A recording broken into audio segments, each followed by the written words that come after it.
It's time again for WWE ECW. Episode 5. Bookerman. First of all, we have the damn it's on there. Hold on. First of all, we have the top 10 movies for the week of this is July 11th, 2006. In real life, first off, Pirates of the Caribbean, Dead Man's Chest. This is the one, the first one with Davy Jones. I think he appears in the first one too. The original trilogy. Was there like 5 of those? They made 5, but this is like the original run. This is the one. If I'm not mistaken, yeah, this is the one in the middle, the second one, where they first introduced Davy Jones. It continues on from the Curse of Black Pearl, and it's a pretty good movie. I've seen it once. I remember. I was watching the original free back to back, kind of like in a 2-day span. I really loved it. Good stuff. Love the free. This is probably the best one, I think. I think of the Tyrus movies, probably like if you're going in order, I'd say it's like neck and neck with Curse of Black Pearl. Depending on how you look at it. Because the World's End, I like that World's End more than most people, but it is a bit off compared to the other two. And Stranger Tides, I like that one. It was a lot of fun. And I haven't seen what's the other one? Dead Men Tell No Tales. I haven't seen that one. So this will be another one. This is a long episode, so if we end up having to make a 2-parter, I'll just have to make a 2-part. But Superman Returns is 2. Devil Wears Prada is 3. 4 is Click. 5 is Cars. 6 is Nacho Libre. 7 is Lake House, like we talked about these other episodes. Fast and Furious Tokyo Drift is 8. Number 9, we have a new one finally. Garfield, A Tale of Two Kitties. I have not seen any of the CGI live action-ish Garfield with Bill Murray. I haven't seen these. I don't know what to think about them. Whatever. I couldn't tell you. And The Breakup, which we talked about. So, a lot of the repeats here. It makes sense here. People seeing the same movies or more people seeing them. Then we go to the top 10 songs. There's going to be a lot of repeats here too. Promiscuous, Nelly Furtado, Timbaland, of course. Hips Don't Lie, Shakira, Michael John. Unfaithful, Rihanna. Ryden, Chameleonaire featuring Crazy Brown. Love that song. Also love Promiscuous. Hips Don't Lie is pretty good too. Me and You by Cassie, I think I talked about it last week. I don't know what's on there about. Over My Head, Cable Car, The Fray. And Thick and Slept in Overtime. I like this one a lot. I was a big fan of the song, especially at the time, because I liked hearing it on the radio. It came on the radio. It's good. I became a fan of The Fray. My friend got the CD. And he had a SingStar on the PS2, and we were singing this. It's like one of the top things we like to sing on SingStar. If you remember SingStar, if you ever played SingStar on PlayStation 2 with the mics, the karaoke style game that they had. It was a fun game, and they had like different versions of it. The first one came with the mics, and the others I think you could buy them with the mics or without the mics. I think the first one was called SingStar. And then they had like SingStar Pop, SingStar Rock, SingStar R&B, I believe. 80s was one I know. I think there was a 90s one too. They made a few of these for the PS2. I think they made one for the PlayStation 3 and then they kind of stopped. They were pretty fun though. Number 8, I Write Sins, Not Tragedies. My friend did this too. I chime in with the haven't you people ever heard of closing a goddamn door. Mandela effect there of it being a goddamn door and the goddamn door is pointing out my friend Sora who saw them live, and I don't remember which version she said that Brandon Urie sang. But yeah, this is a good song. I like it. I'm not biggest Panic fan, but this is the one I like a lot. Snap Your Fingers. Number 9 here, Little John featuring E40 and Sean Paul. Snap your fingers. Yourself, you can do it all by yourself. I don't know much of this song, but it's alright. This is a song that feels like it should have been an Addams Family tie-in. Because it's a weird thing of them having like the different, I believe in the 90s Addams Family they had different rap songs that were attached to Addams Family. I think they had MC Hammer and they had a tag team doing Whoop There It Is, but it was not even that different. It was like kind of the same song, but they added Addams Family lyrics. It's kind of funny that there was an Addams Family movie really good that too, but it feels like if any song that has a rap song in it that Snap Your Fingers would be like the most fucking obvious. And then Danny California by Red Hot Chili Peppers. It's a song that's like Danny California, but it was okay. I remember this. I think it was Stadium Arcadium. This is a pretty good song. This is around time they were having some pretty good hits. Yeah, anyway, give a little snapshot of 2006. Let's go to the show. Because, oh brother, we have a lot to cover here in ECW. Episode number 5. WWE ECW. And we started out with a video package recapping the stuff with Mr. MH and RVD, set to the tune of the song The Red by Chevelle. When asked what made it show, the truth gives in to most. So lie down, the Freddy's breathe. When it dies, go red again. Then we get the Bodies intro, and Joey says, tonight on ECW, RVD will confront Mr. MH face to face. What will happen? That's our hook. But we start out here with Out Comes Matt Striker, who enters to a new song that we're going to craft the mirror. It's basically like, you know the Barney song, like the beat, the ding ding, it's like that, but, you know, even more corny. We want to make it sound really corny, like a really corny, kid song. Let me drink some Coke here. A little bit of Pepsi, actually. Excuse me. And he's here again, and he starts going, a few weeks ago I questioned Kurt Angle's intelligence for how he could claimed to be such a wise man and Olympian, and yet he got himself in a situation where he took a brutal stunt pile driver, and got carted out, and now I hear he signed up for a cage match with the man who broke his neck. And I ask again, Kurt, you need to rethink this. Your intensity is taking over, and you have to question about your integrity, because how much longer can you go with a broken neck? Maybe you need to sit down and think about your future. And then, of course, he gets it like, the most dangerous man in the world in 2006. Peak Angle with the triple intro, the tripletta theme, if you will. I remember what it's called. Kurt Angle comes out fully out of his mind, ready to kill a man. And we get a bell ring. The match begins. Kurt Angle versus Matt Striker. And Matt Striker tries to beg off, but immediately Kurt grabs him, headbutts him dead on. As he was while he was on, he picks him up, hits some European uppercuts. He is like a house of fire, just unloading on this man. Hits overhead belly to belly. He hits a snap suplex. He goes for a pin on the snap suplex, pulls him up for 2, and punches Matt Striker. Striker is basically getting a dog walked here. He's getting the absolute ever-loving piss beaten out of him. But he does eventually come free with an eye poke, and he goes to hit a neck breaker, a swinging neck breaker, or Rick Rude style, Rude Awakening style here. He hits it on Kurt, and he stands up and he smiles and he kind of like this, and then Kurt Angle immediately jumps up. He doesn't realize, like, he gets a big German suplex. Kurt is not done though. Kurt pulls the straps off, angle slam, then ankle lock, and Matt Striker taps immediately. Kurt originally doesn't want to break the hold, but eventually he does. And he gets for a microphone and he goes, just incredible. Just incredible. You were my prey when I faced you in a cage at the Big Ass Extreme Bash. And I'm gonna be the predator, eating you alive. You tried to break my neck. Well, I'm gonna end your career. It's true. It's damn true. No, it's fucking true. He screams.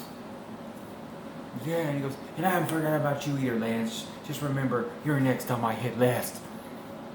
And we go from this straight to the back to see Paul Heyman watching this on his TV. And he goes knocking on the door and he's like, well, what is it?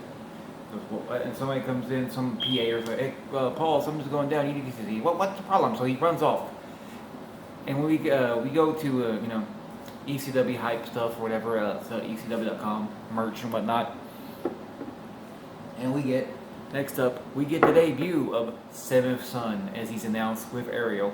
Out comes Kevin Ford and we hear the Otelo. They do the full entrance. He has the cane with him. He's looking all crazy.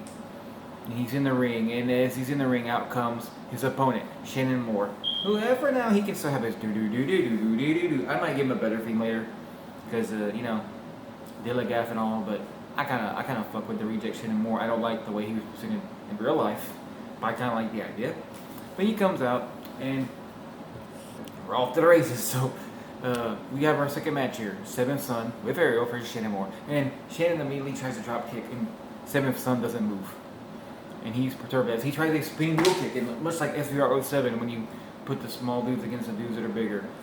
he just takes it just like a stone wall stance there. I always hate that, by the way. That shit pissed me off. That's one of the reasons I don't like 07 that much. 07 better than 08 in a lot of ways, but I hated it. That is one of the worst things. Try to make it Rey Mysterio and Eddie Guerrero just having a classic match like they were having around like a little bit before, like this is after Eddie passed, but like a year earlier, you want to be like, oh, I want to make a banger Rey Mysterio, Eddie Guerrero. Nope, Rey goes for the spinning wheel. Eddie's just sitting for him. But it works for a purpose here. And this kind of leads to essentially Seven Son even more beating the Doctors of shit and more than our man Matt Striker. Well, our man, no ways, man. Fuck that guy. The jabroni Matt Striker, he's getting beat down anymore. He gets tossed. He gets like a beetle toss, if you will. A big clothesline, which Shannon Moore like tips over, ass over tea kettle. And Shannon Moore does eventually get something on Seven Son. He's in the corner. He gets put in the corner. Seven Son comes in and he's able to move out of the way, so he's some turnbuckle, which Seven Son does briefly get a little stunned. And Shannon Moore tries to go up. He goes to the top rope, like kind of a twisting crossbody off top, but he gets caught by Seven Son, who turns it to a body slam and starts stomping on him too. And he chokes him down. He chokes him. And then he eventually picks him up, puts him on the top rope, and does the Tower of London. The jawbreaker thing. Aka, in this case, the original sin, which Joey Styles calls out. But he's not done. He goes for a 2 count. It's like Angle. He picks him up. Like, no. Picks him up and puts him over his shoulders. And border tosses him, Hernandez style. That powerbomb thing. I don't remember what he called this powerbomb. I have to look that up. But anyway, he takes it crazy style. But he's still not really done. As he has Ariel hand him the cane, and he puts the cane at the tip of Shannon Moore's head. He brings it down, and Shannon Moore's on the ground holding his head.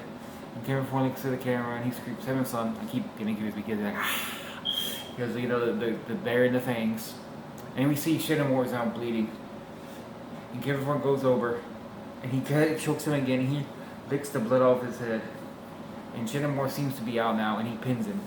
Right after he licked the blood off his head, as you get yourself, well, that's disgusting. What is wrong with the guy? He's a freak. He's a weirdo. I don't like this. But nonetheless, I forgot to mention time for Angle Striker was 3:33. If I have time here, I'll try to mention them. But nonetheless, after the cane shot and the blood, he pins the completely unconscious Shannon Moore to get the pin and the win at 5:22. Getting his first win here in ECW. Similar to Angle. And then we go to the back again. Paul. He's in the back. He goes to the thing that he's flirted to, and there's 2 security guards in full riot gear. They have the mask, they have the SWAT vest, the shield vest, if you will, and they're attacking Tommy Dreamer with billy clubs, beating him. Tommy's trying to fight him, but he's getting overwhelmed. He's going, "Blah, blah." Paul's like, "What are you doing? What are you doing? Stop this right now!" And they're like, "We found this fan trying to sneak in," one of them says, and kind of just trying to disguise his voice. And he's like, "That's not a fan," and he goes, "Well, he's dressed like a fan. He's dressed like a mark." Paul's like, that's my wrestler. That's Tommy Dreamer. And then, who even are you? He goes, "I didn't hire you." And they go, "We're Atlas Security." He goes, "But what are you doing here? I didn't hire you." He goes, "Well, Shane did," they say, and then they leave. And Tommy's kind of catches his head. He's like, "Paul, what the hell?" And Tommy's like, Paul's like, I don't know. He was like, "Shane?" He's like, And then we see a pre-tape. Taz again, he goes, "Next week, I gave everybody advance warning, but next week he's coming. I'm bringing in my bulldozer, and everybody's on notice." So there you go. And now it's time for our third match of the night, and our second, debut in ECW? Second ECW debut. Well, actually, double debut here. I guess only last match double debut too, because Blue Meanie comes out, and he uses in the old BWO theme, the WBW theme. But, he's facing our man Test, who is here in the WWECW. Anyway, Meanie hits some strikes, and Test, he does take a few punches, but he starts coming back, and he catches Meanie, hits him with a nice full Nelson slam. Meanie does get a little something. He's able to hit a jawbreaker on Test, and he rolls outside. He gets a kendo, and he whacks Test. And stomach where Test takes, and then he goes for a single. Test grabs it, and he breaks it over his knee. And Meanie knows he's in trouble now. And Test Test gets him and he gives him a good old body slam. He picks him up and hits his meltdown, his pump handle slam thing to melt. What do you call it? I don't know what you call it. Pump handle slam. Unless he runs to the corner, he starts smacking his leg. He waits for Meanie to get up and hits the running big boot as he was wanting to do, which always looked so damn good when he would do it. He did it maybe better than anybody as far as a running big boot. And he pins and gets the win at 4:15. But Test isn't done though, because after the match, he stomps on Meanie a little bit, who's still like knocked out. He goes to the top rope and he has a steel chair in his hands. And he runs down and like crashes like on his face. You know what I mean? Like, he would do this from time to time in the real ECW. Well, WWE ECW, to be fair. And Joey's not happy about this, you know. He's like, what's going on? The match is over. This is enough. Test is leaving. But he's not done either. He looks back. He has a sick smile on his face. He runs back in. He loads the chair up again. He goes to the top. But all of a sudden, out in the ring, running really fast, comes Stevie Richards in some cut-off jeans, some cut-off jorts, and a blue BWO tank top where he's got it cut off so he's showing his stomach. And he stands between Meanie and Test. He's like, come on. You know, kind of protecting Meanie. And Test does this thing, the whole uppercut flick off thing. But then he jumps down from the apron and he walks down the steps and he looks to the back, staring down the TV the whole time. That was strange. So Stevie helps Meanie up. Anyway, and then they high five. And the crowd starts chanting, BWO, BWO, BWO. Now maybe Johnny's there. Who knows? Maybe he is. And yeah.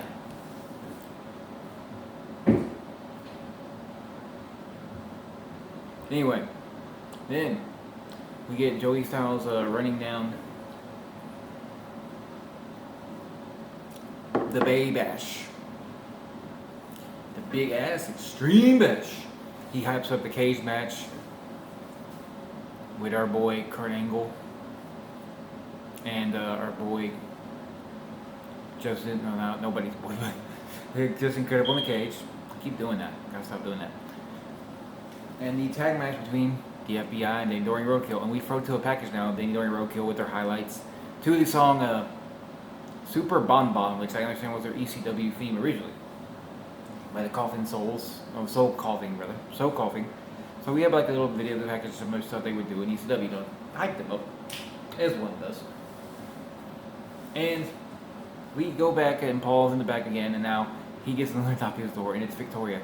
And she's like, okay, Paul, what's the deal? And he's like, well, I'm sure you've heard Jazz wants to face you. She blames you for trying to end her career years ago. And Victoria's like, yeah, I've heard that. So what? She's like, will I agree to do this? You know, I'm a Raw wrestler, so if I agree, I don't trust you, Paul. I've heard stories about you. I want my pay. And she goes, all right, here's the deal. Doesn't have to be anything more than a one-time thing.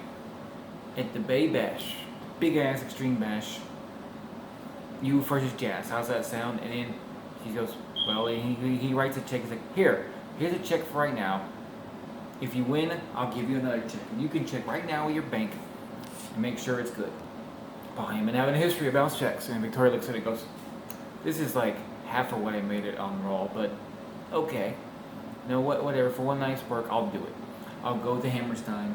I'll go to New York in a couple weeks. And she leaves. So we have another match set for the Bay Bash, if we keep score. And now, Joey again getting the Hype Central. Hypes up next week's show where we're going to see, it's announced that we're going to see the Enduring Roadkill are scheduled to face La Resistance in a tag match. Also, Taz's guy is going to be here, the Bulldozer. Taz's got his Bulldozers coming. We don't know what that means.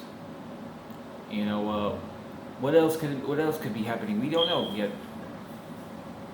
But next up, we finally have Rob Van Dam coming out, and he gets the mic with Issa Bertha, and he goes, all right, dude, I'm tired of this. This show's only an hour long, so let's do this right now. Coming out, Mr. MH. I'm ready for you. So, Mr. MH comes out with no theme. He comes out, black, the mask over his face. He's the masked man from WWE SVR 09. He's got the black gloves, black top, camouflage pants. And And I was like, so let's just get this out of the way. What the hell do you want? You want this title? You want me? Let's just do this. What's the deal? I'm ready to face you anytime, anywhere, man. You want it tonight? You want it next week? You want it the big ass stream bash? Let's do this. Cause I'm the whole damn show. And then Mr. Meshko gets a mic, but then he stops for a minute. And then he reaches down and pulls the mask off, and it's Muhammad Hassan. And of course, Joey's shocked. The crowd's like, holy shit. And he goes, Rob Van Dam. It's ironic. It was a year ago, come the bash, the Great American Bash, that is, where my career was almost ended by a disgusting, awful individual called The Undertaker. Because I was outcast, I was shunned, I was treated differently because of how I look, because what I believe in. Because that isn't right, it was never right. He's like, you know what's funny, Rob? We're from the same neck of the woods. You're from Detroit. I'm from Dearborn, Michigan. I grew up there all my life. And yet, the last few years of my life, the last decade or so, has been different. Been treated differently by people, all for something I had nothing to do with. I've been discriminated against. I've been hated. Even to the point here when I came here, as good as I was working, I was beating everybody left and right. It never seemed like I had the right opportunities. Everything was taken away from me, Rob. So you know what? I'm gonna take something from you. And I was like, alright, what? You want the W title? Want the ECW? And he goes, I'm fine. I just want the ECW World title. I will take it from you, Rob. I will show you that I am better. He goes, and here's what I had in mind. Big ass Extreme Bash. Really stupid name, by the way. You and me, one-on-one. But I get to pick the match. And I won a jihad match. And I was like, what the hell's a jihad match?